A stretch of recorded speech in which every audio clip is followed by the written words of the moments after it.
The morning sun on Kepler 442b cast long shadows across the mining colony of New Gettysburg. Sarah Martinez walked along the dusty main street, carrying a basket of fresh vegetables from the hydroponic farms. The air was clean and crisp, nothing like the polluted atmosphere of Earth that her grandparents used to describe. Here on this distant world, 200 light years from home, life was simple and peaceful. Children ran past her, laughing as they chased each other between the prefab buildings. Their parents watched from doorways, smiling at the sight. These families had come here seeking a better life, away from Earth's crowded cities and endless wars. They found it in the red soil of this frontier world, rich with rare metals that Earth needed desperately. Tom Rodriguez was fixing a mining crawler near the equipment yard. The massive machine had broken down again, but Tom didn't mind. He enjoyed working with his hands, building things that lasted. His wife Maria was inside their small home, preparing lunch for their twin boys.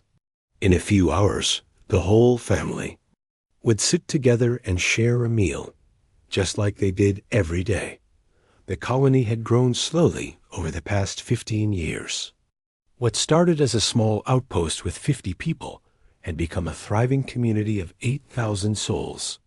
They had built schools, hospitals, and even a small theater where local actors performed plays for the colonists. It was not Earth, but it was home. Dr. James Chun checked the readings on his geological survey equipment. The mineral deposits here were incredible. The rare Earth elements they extracted powered everything from starship engines to medical equipment back on Earth. The work was hard, but the colonists knew they were helping their species expand among the stars. Every ton of ore they shipped home meant another family could leave Earth's troubles behind. The communications center buzzed with activity as usual. Emily Washington, the colony's chief communications officer, monitored the quantum relay that connected New Gettysburg to Earth. Messages traveled instantly across the vast distance through quantum entanglement, a technology that still amazed her even after years of using it. Today's message traffic was normal. Supply requests, personal letters to families on Earth, and reports on mining operations. Captain Jack Murphy of the Colony Security Force made his daily rounds. Crime was almost unknown on New Gettysburg. People worked hard and looked out for each other. The biggest problem he usually dealt with was teenagers staying out past curfew or minor disputes between neighbors.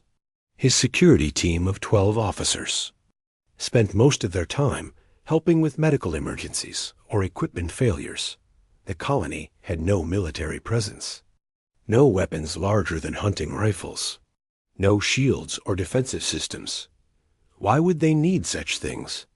The nearest alien civilization was hundreds of light years away, and humanity had never encountered a hostile species. The galaxy seemed vast and empty, with plenty of room for everyone. God above the colony, the orbital monitoring station detected something unusual. Lieutenant Rebecca Torres, the only person on duty, noticed strange readings on her sensors. The signals looked like ships, but that was impossible. No vessels were scheduled to arrive for another 3 weeks. She ran a diagnostic on her equipment, assuming the sensors were malfunctioning. The readings grew stronger. Rebecca's training told her to report anything unusual, but she hesitated.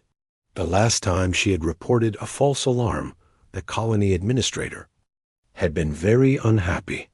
She decided to wait a few more minutes and see if the signals disappeared. Far above the planet's atmosphere, space began to shimmer like heat waves rising from hot pavement. The shimmer grew larger and more intense until it seemed to tear open reality itself. From this impossible opening, ships emerged. Not human ships with their familiar metal hulls and blue engine flames, but something entirely different. These vessels looked like they were carved from giant crystals. Their surfaces reflected light in patterns that hurt to look at directly. They moved without any visible engines, gliding through space as smoothly as fish swimming through water. The largest ship was over 2 kilometers long, dwarfing anything humanity had ever built. There were dozens of them, arranged in a perfect formation that spoke of military precision. Their crystal hulls pulsed with inner light, like heartbeats made of energy. No human had ever seen their like before, but the purpose of their visit became clear within moments. On the lead ship's bridge, Commander Zethyrix studied the world. Below, through sensors, they could count individual humans on the surface. The primitive carbon-based life forms had spread their contamination to yet another world. Their dirty industrial processes scarred the planet's surface. Their biological waste polluted the clean mineral deposits. The commander's crystalline body resonated with disgust. These creatures bred like bacteria, consuming everything in their path.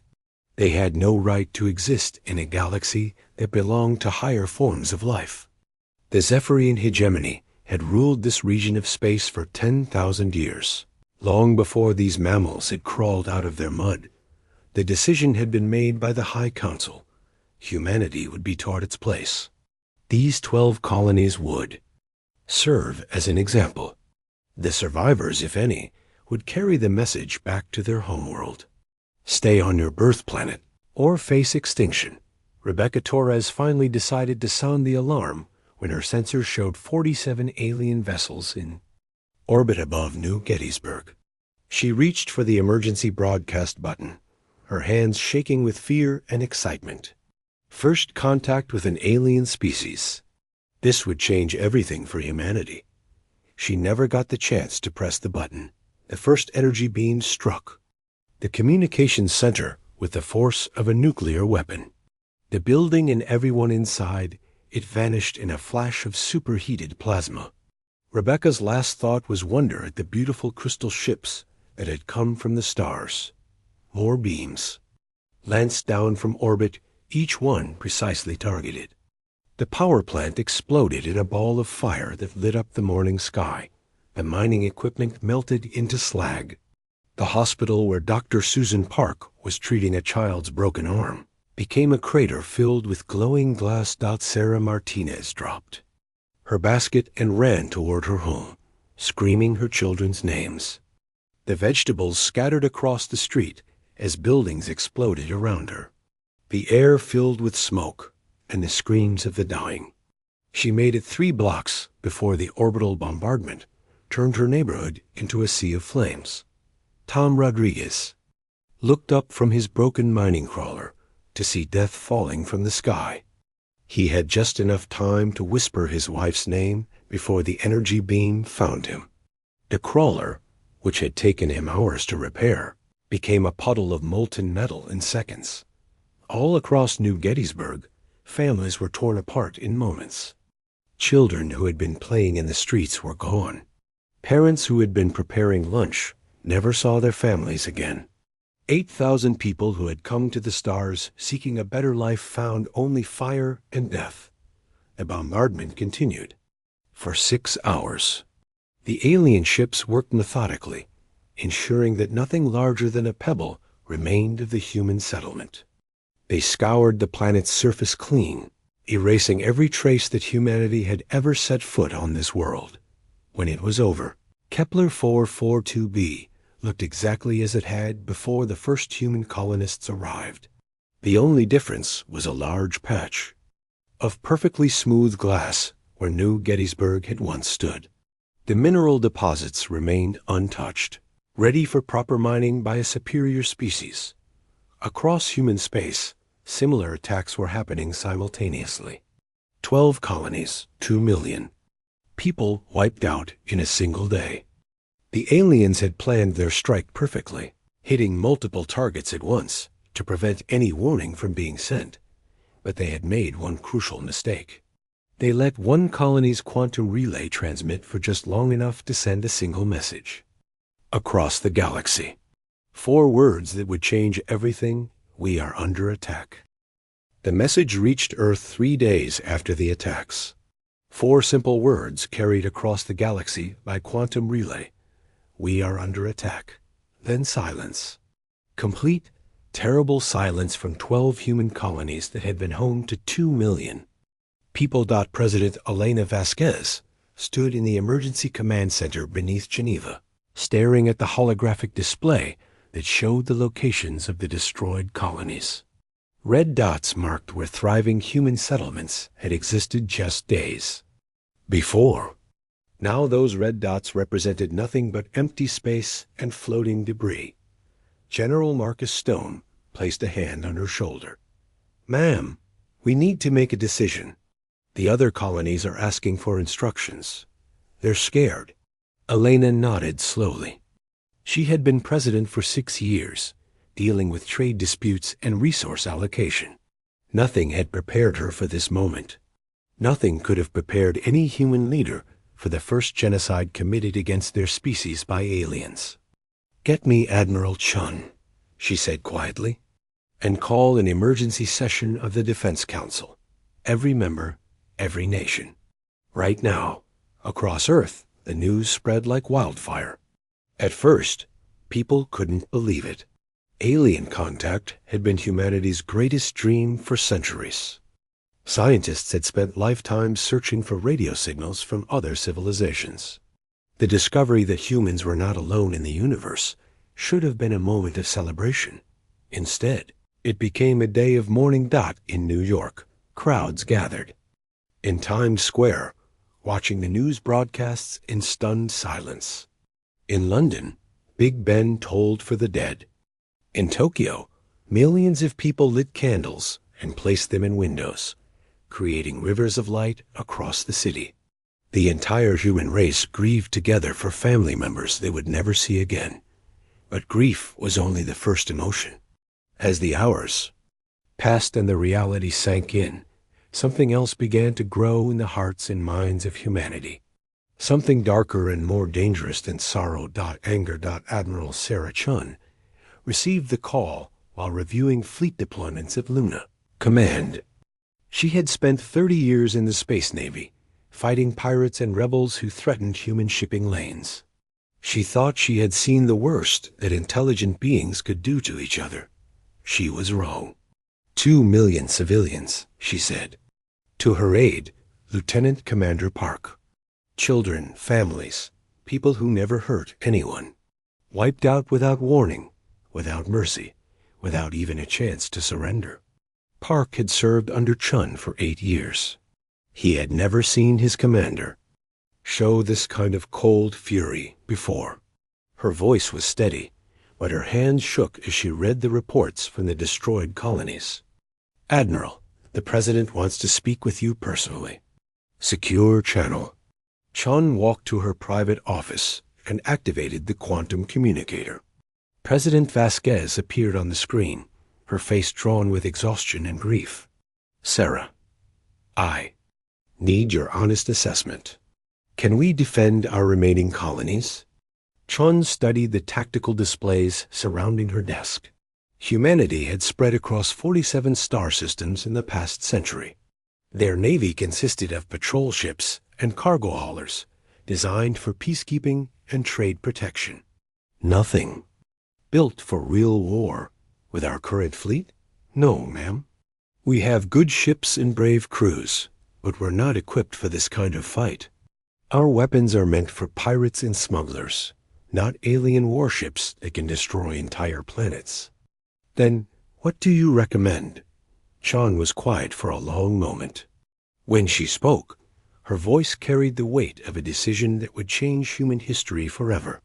We give them exactly what they wanted, Mom. They wanted to see what humans do when we're cornered. They wanted to teach us our place in the galaxy. I say we show them both. The emergency session of the United Earth Defense Council began 6 hours later.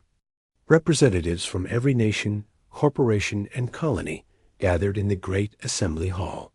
For the first time in human history, there were no arguments about territory or resources. No debates about trade agreements or mining rights. Every person in that room was united by a single purpose. Secretary General Williams called the session to order. Ladies and gentlemen, we face an unprecedented crisis. An alien civilization has committed acts of war against peaceful human settlements. The question before us is simple. How do we respond? The British representative stood first. My government pledges our entire industrial capacity to the war effort. Every shipyard, every factory, every resource we have. The Chinese delegate rose next. The People's Republic offers the same. Our mining operations, our manufacturing centers, everything. One by one, every representative made similar commitments. The Americans offered their advanced computer systems. The Europeans provided their fusion technology. The Martian colonies shared their expertise in mining and construction. The asteroid belt stations contributed their knowledge of zero gravity. Manufacturing. Admiral Chun watched from the observer's gallery as humanity transformed before her eyes. These people had been arguing with each other for decades over everything from trade routes to terraforming rights. Now they spoke with one voice, moved by one purpose. Dr. Marcus Webb, the chief scientist at the Geneva Research Institute, requested permission to address the council. He was a quiet man who rarely spoke in public, preferring the safety of his laboratory to the chaos of politics. Honored delegates, he began, his voice shaking slightly. For the past 20 years, my team has been working on theoretical weapons projects, technologies that we hoped we would never need to use. Today, I believe the time has come to turn theory into reality. He activated a holographic projector, showing designs that looked more like science fiction than actual blueprints. Ships that bent space around them, weapons that could ignite stars, armor that existed in multiple dimensions at once. We call it Project Ragnarok, Webb continued. The end of worlds. These technologies require resources and manufacturing capabilities beyond anything we have ever attempted. But with the combined industrial might of all human worlds working together, double quotes, President Vasquez leaned forward in her chair. How long would it take? 18 months for the first prototypes, 2 years for a full deployment. But Mom, these WEAPONs, they will change us. Once we build them, there's no going back to being the peaceful species we were before. The hall fell silent. Every person understood what Webb was saying. Humanity stood at a crossroads. They could choose to remain the same species that had built peaceful colonies among the stars, accepting their fate as victims of alien aggression. Or they could become something else entirely. Admiral Chun stood and requested permission to speak. Her words would be remembered for generations. 3 days ago, we learned that we are not alone in the galaxy. We also learned that there are species out there who see us as nothing more than insects to be exterminated. They killed our children while they slept. They burned our homes and called it justice. They wanted to teach us our place in the universe. She paused, looking around the room at the faces of humanity's leaders. I say we teach them something in return. I say we show them what happens when you corner a species that has survived ice ages, asteroid impacts, and world wars. A species that has never backed down from a fight, no matter how impossible the odds. The applause started slowly, just a few people clapping. Then it grew, spreading through the assembly like wildfire. Soon every person in the hall was on their feet, cheering and stamping their feet. The sound echoed through the building and out into the streets, where crowds of people joined in without even knowing why. President Vasquez called for a formal vote. The resolution was simple: authorize Project Ragnarok and commit the full resources of human civilization to its completion. The vote was unanimous. Not a single dissenting voice. As the delegates filed out to begin the greatest mobilization in human history. Admiral Chun remained behind with President Vasquez and Dr. Webb. The three of them stood looking at the holographic displays, showing the alien ship designs that had destroyed the colonies. They made one mistake, Chun said quietly. They let one of our quantum relays transmit long enough to send a message. They wanted survivors to carry word back to Earth, to spread fear among our people. Instead, they gave us something else. Vasquez added. Webb nodded, understanding. They gave us a target. Now we know they exist. We know they can be found. And soon we'll have the tools to find them. Across human space, the great transformation began.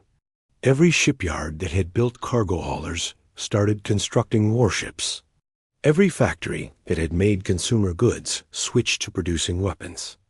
Every mining operation that had extracted materials for peaceful purposes now fed the hunger of the war machine.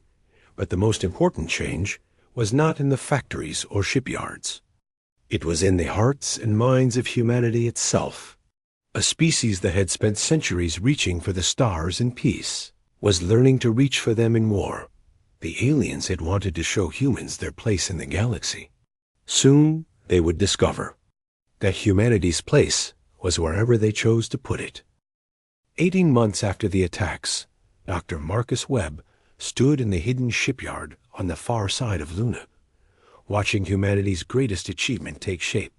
The construction bay was larger than any building on Earth, carved deep into the moons, surface and hidden from alien eyes by layers of rock and steel. Inside the bay, the first Titan-class warship grew like a metal mountain.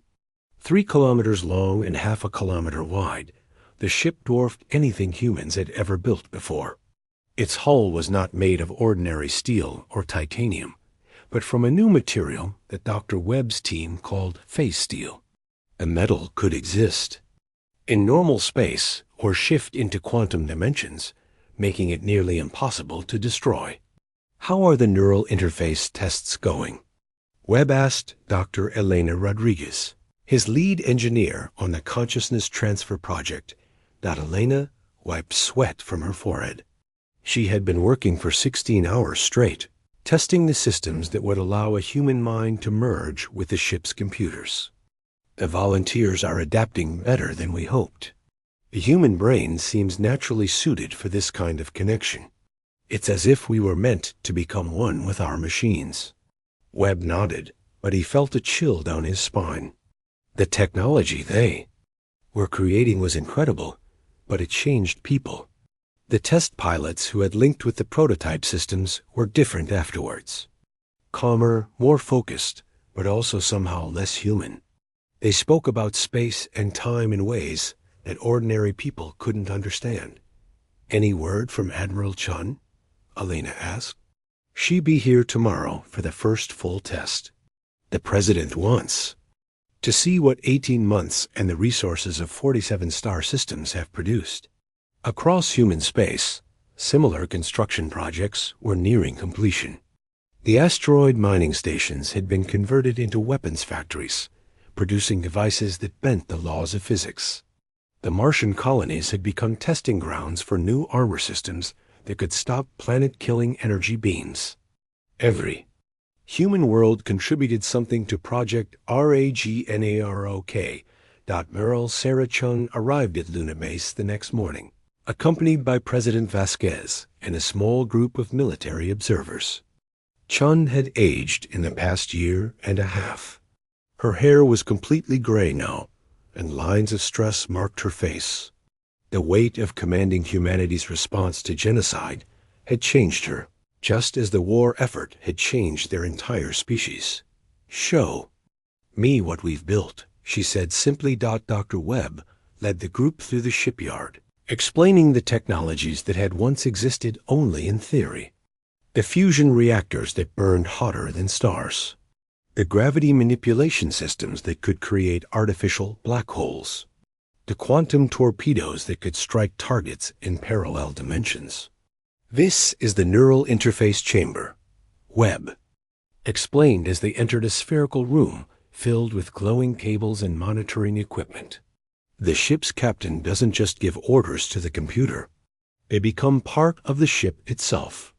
Their consciousness merges with the artificial intelligence, creating something greater than either human or machine alone. President Vasquez studied the interface chair with obvious concern. What happens to the person who uses this system? They remain human, Webb said carefully. But they also become something more.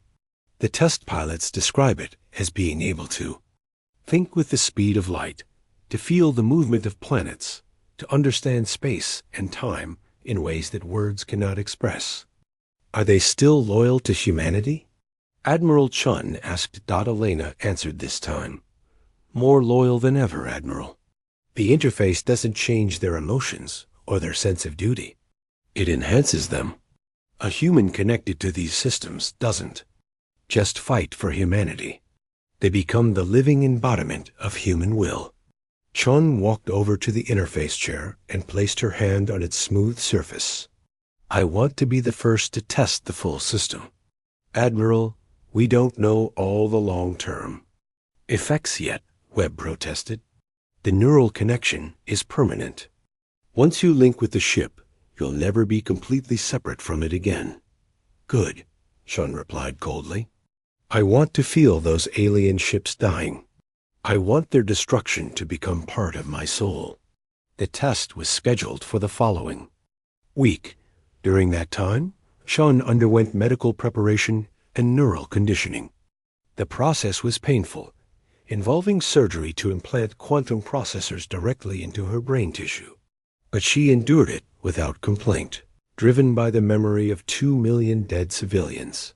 On the day of the test, Chun lay in the interface chair as technicians attached the neural cables to the ports in her skull.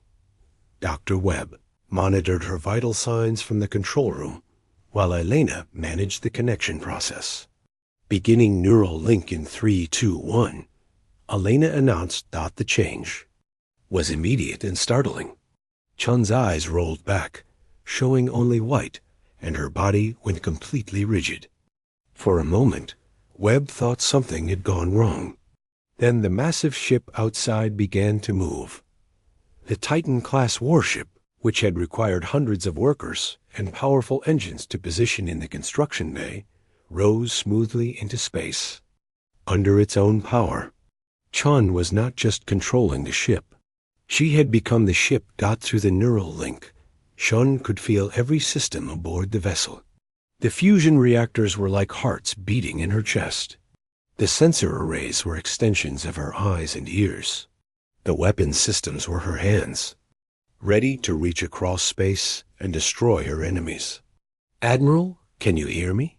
Webb asked over the communication system. Chun's voice came through the speakers, but it sounded different. More focused, more certain than it had ever been before.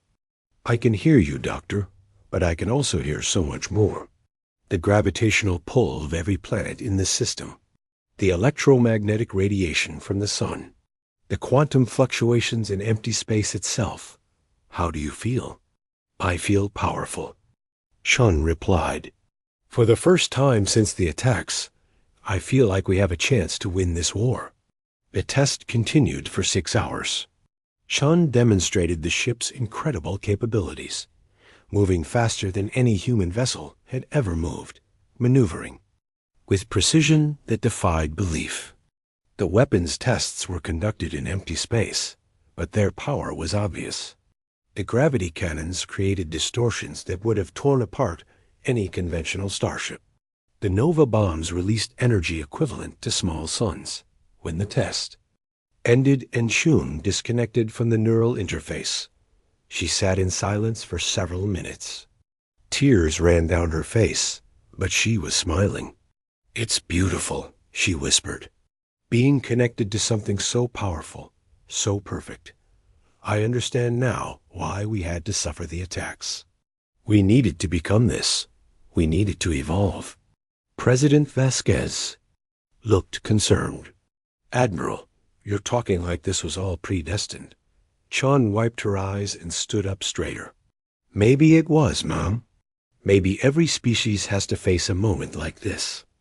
A test that either destroys them or transforms them into something greater. The aliens thought they were exterminating vermin. Instead, they created their own doom.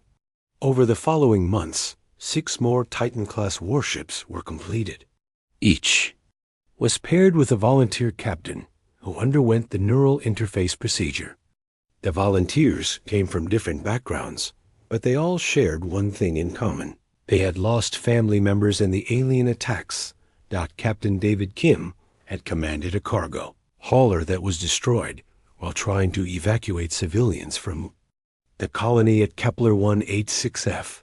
He survived, but his entire crew died in the attack.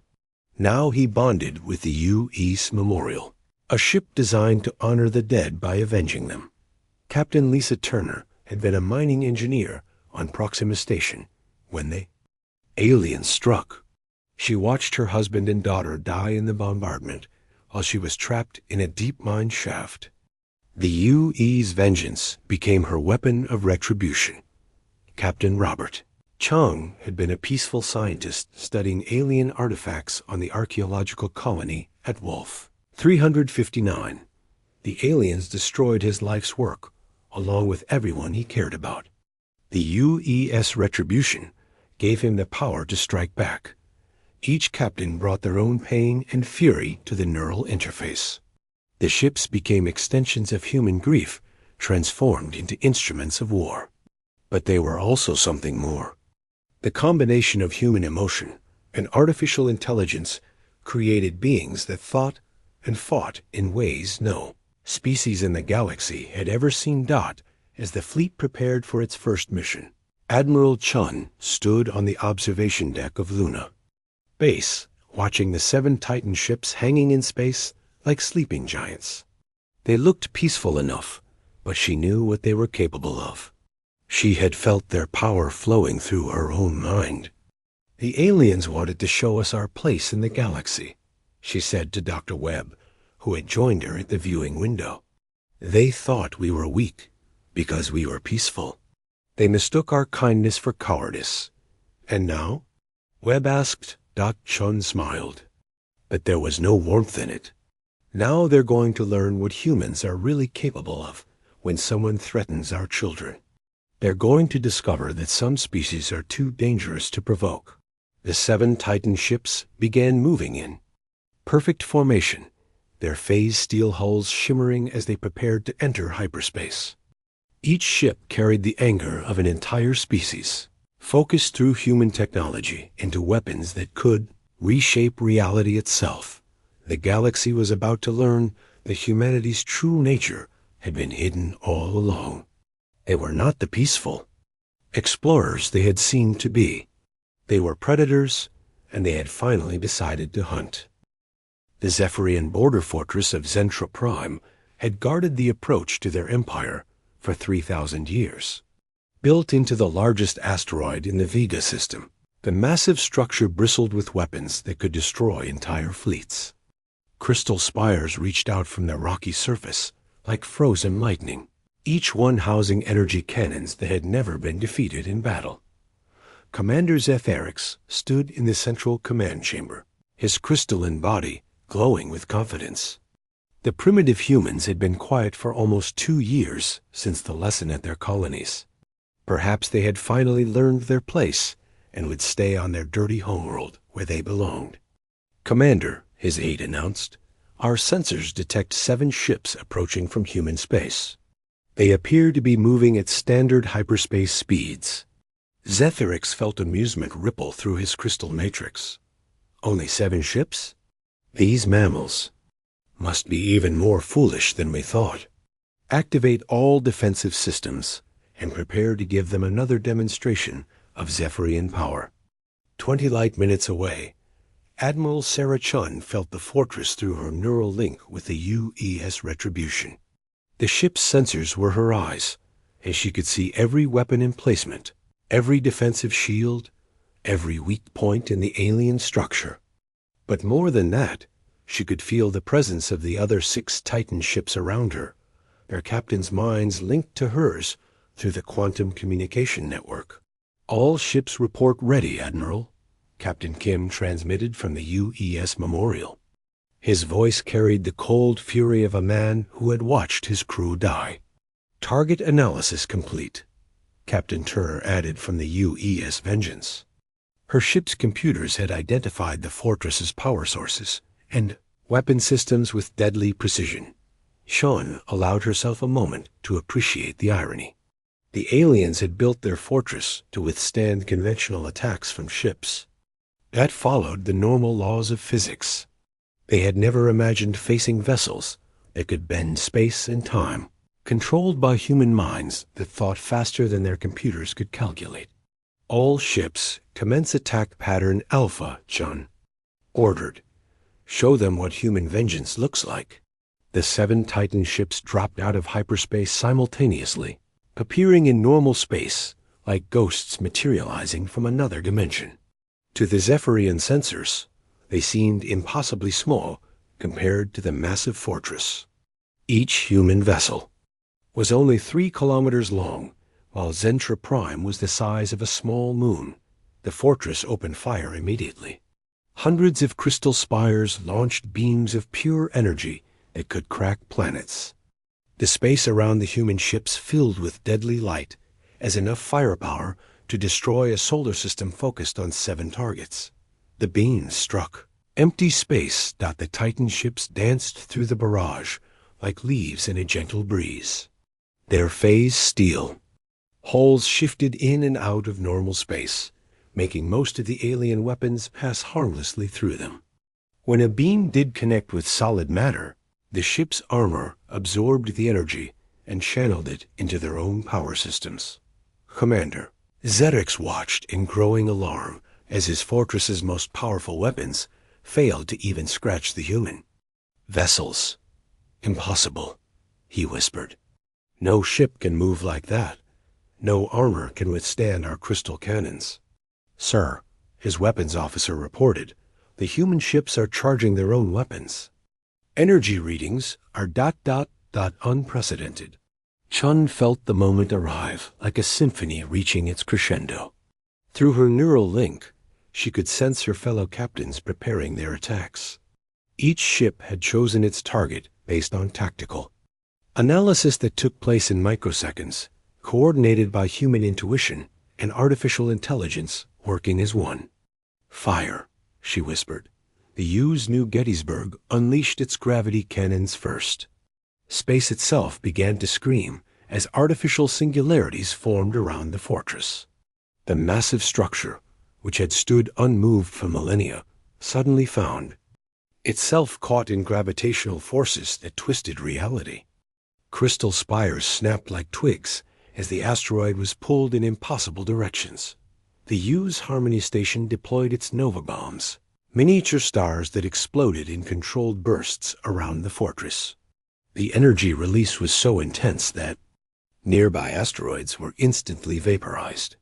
The fortress's shields, designed to stop energy weapons, were useless against attacks that created their own suns.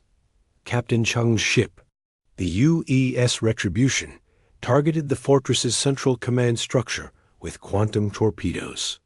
The weapons didn't just travel through normal space. They punched holes between dimensions, striking their targets from angles that couldn't be defended against. One moment the command center was intact. The next, it was a cloud of expanding debris. The other Titan ships continued the assault with weapons that had never been seen in galactic warfare. Particle beams that ignored shields and armor, seeking out the crystalline matrix that formed Zephyrian bodies.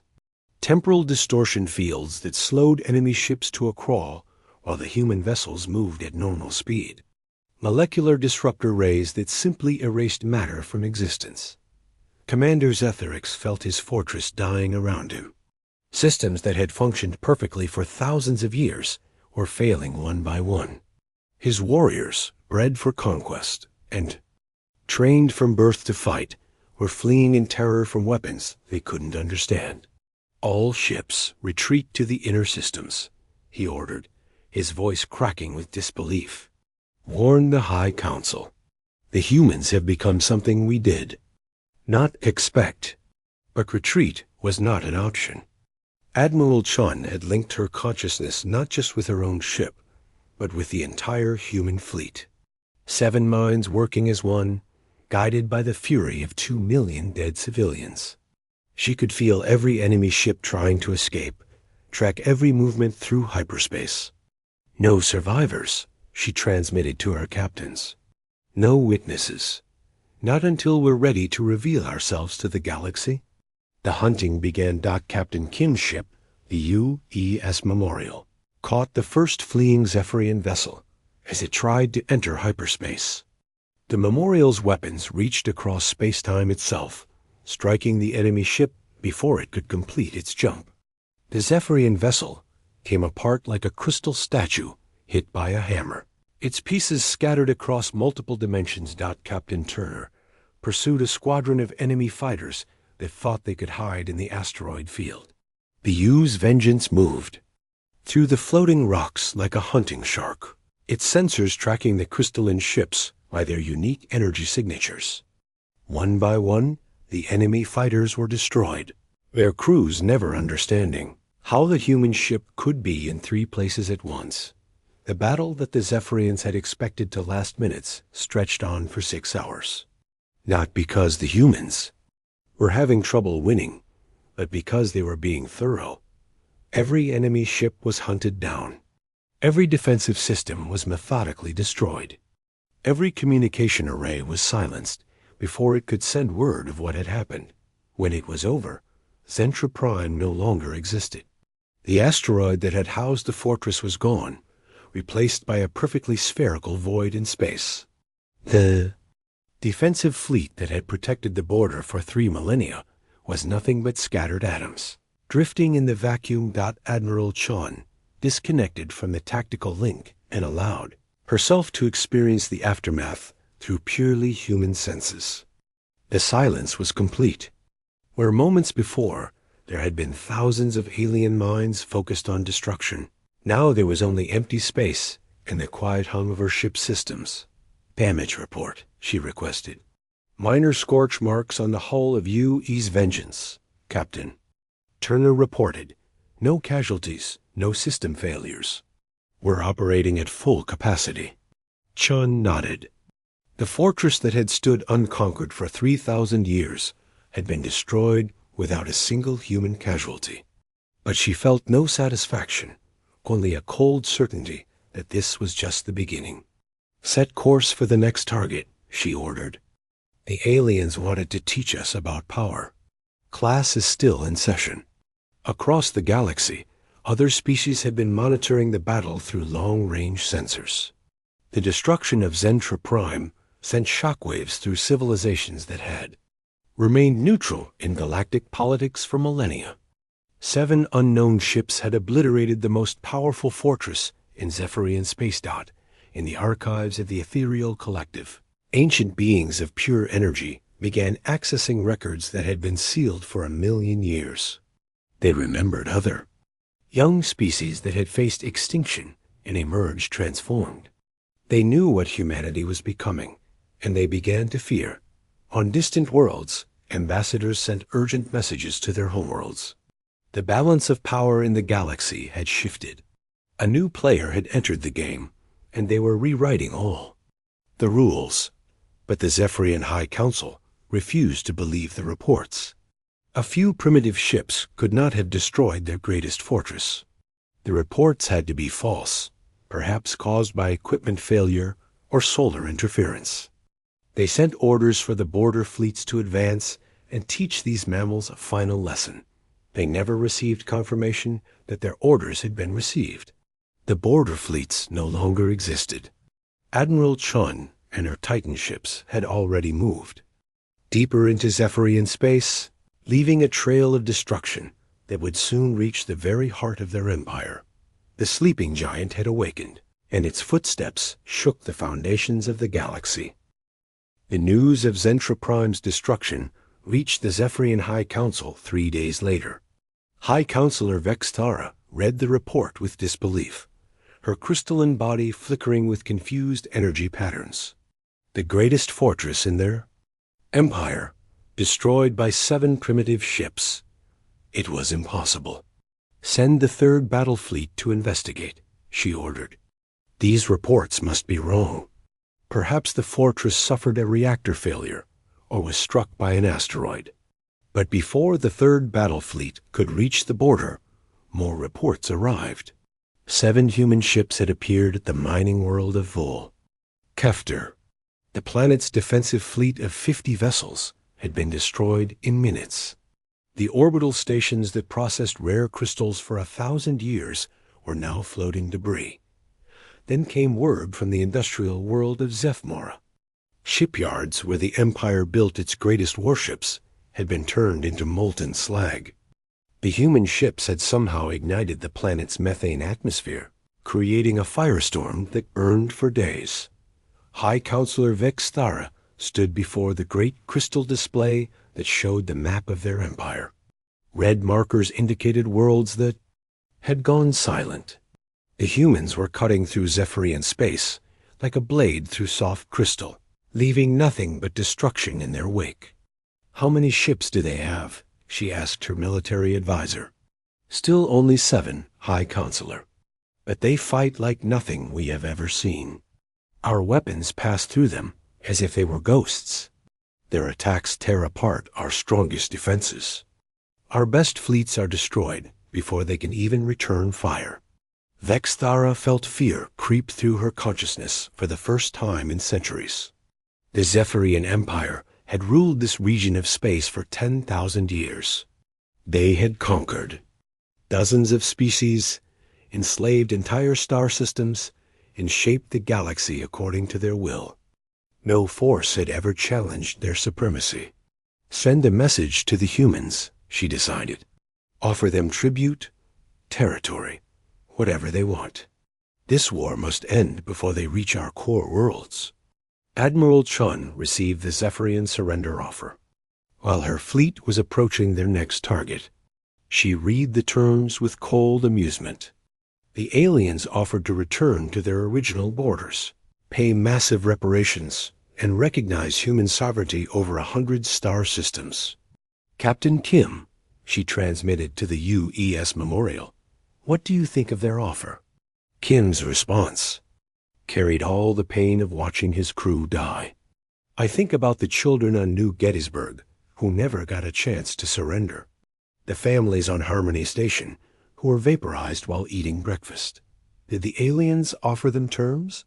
"Captain Turner," Chon asked the UES Vengeance, "your opinion?" "They killed my daughter while she was playing in her schoolyard," Turner replied. "They burned my husband alive in his laboratory. They can offer me their entire empire, and it won't bring them back." One by one, each captain gave the same answer. The time for negotiation had passed when the first orbital bombardment began. The aliens had chosen to commit genocide. Now they would learn the consequences of that choice. Chan composed her response to the Zephyrian High Council. 3 words that would become legendary across the galaxy. Unconditional surrender only.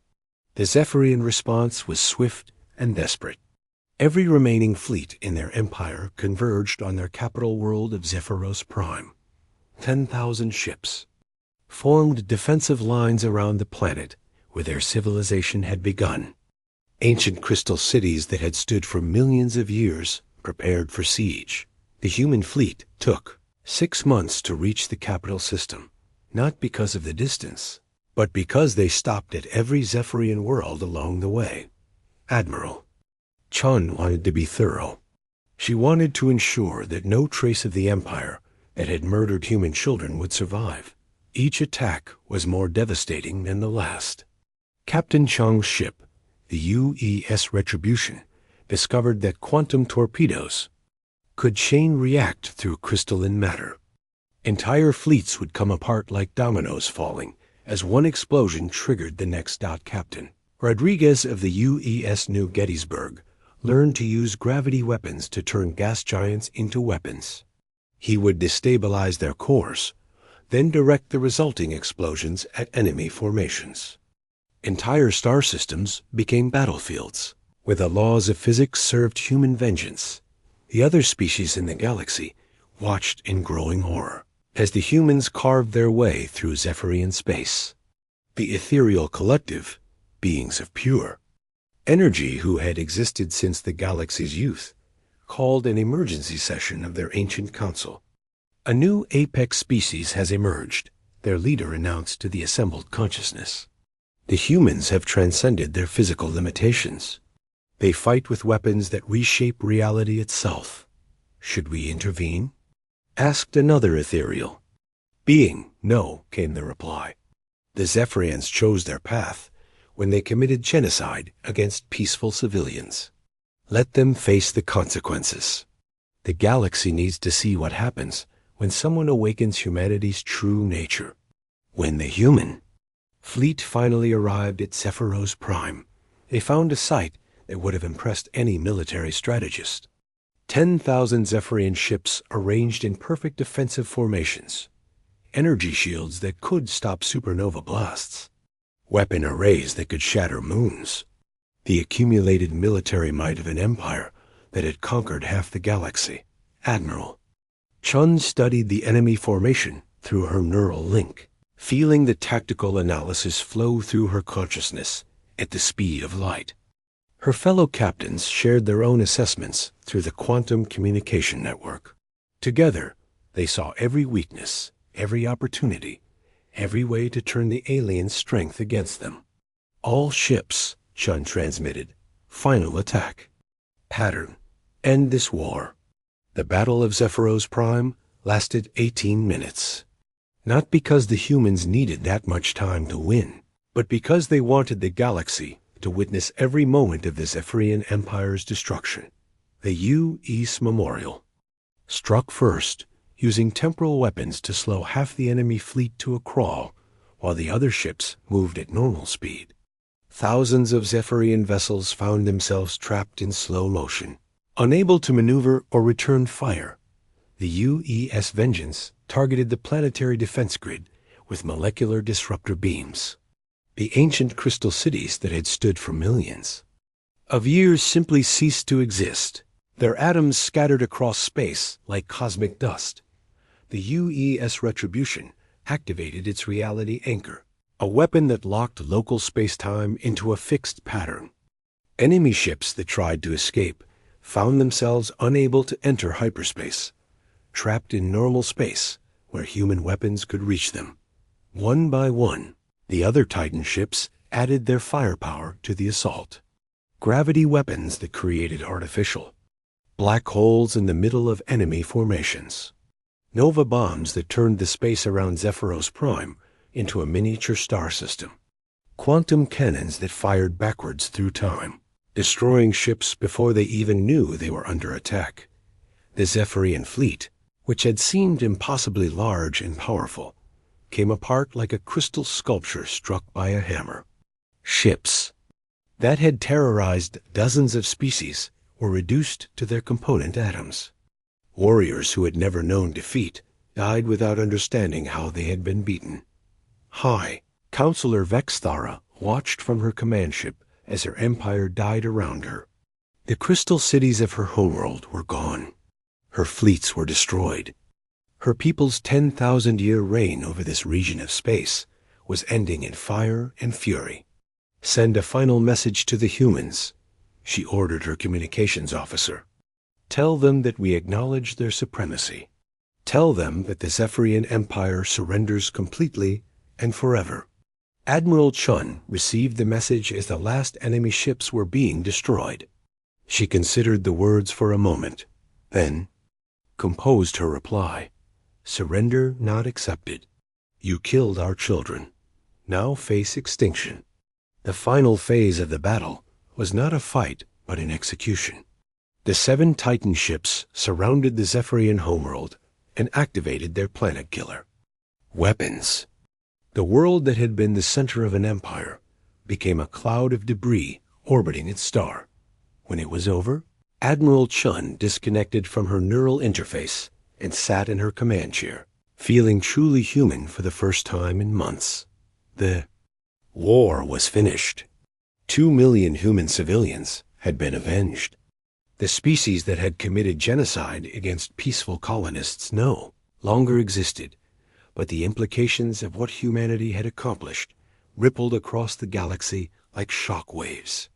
The Galactic Council, a body of ancient species that had maintained order for millions of years, convened an emergency session. They had recordings of the entire war, transmitted by automated probes that had witnessed humanity's transformation. The humans have announced themselves as the galaxy's new apex predators. The council leader declared, "They possess technology that makes our greatest weapons look primitive. They fight with a coordination and fury that no species has ever displayed. What do we do?" asked the representative from the Vegan Confederation. "We do nothing," the leader replied. "We watch, we learn, and we make very sure that we never give them reason to turn those weapons on us." On Earth, President Vasquez stood before the memorial wall that listed the names of every person killed in the Zephyrian attacks. The wall now bore a new inscription. They wanted to show us our place in the galaxy. We showed them theirs.